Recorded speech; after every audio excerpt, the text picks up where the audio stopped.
Les premiers mois de rétablissement ont été difficiles. Je me sentais mal à l'aise avec ceux qui me connaissaient avant ma tentative de changement. Certains amis ont essayé de me ramener à mes anciennes habitudes, passant d'alliés à adversaires.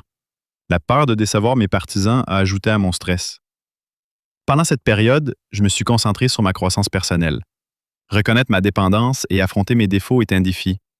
Écouter les commentaires sur mes défauts était souvent insupportable. Je crois que tout arrive pour une raison. Après avoir maintenu la sobriété pendant quelques années, j'ai commencé à apprécier les plaisirs simples de la vie. Avoir un chez-soi, nous réveiller dans mon propre lit, profiter de repas réguliers et retrouver un environnement confortable. Ces joies quotidiennes sont devenues inestimables pour moi.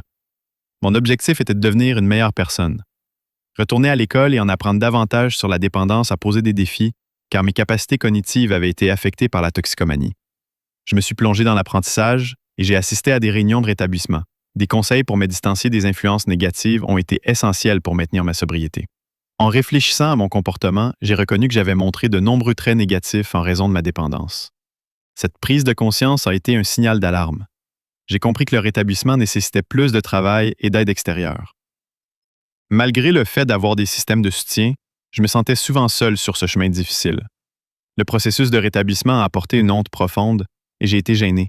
Pardonner aux autres est plus facile que se pardonner à soi-même. Faire face à mes actions passées et à la douleur que j'ai infligée à mes proches était un lourd fardeau. Cette lutte permanente me rappelle constamment le prix élevé que représente le fait de laisser la dépendance contrôler ma vie.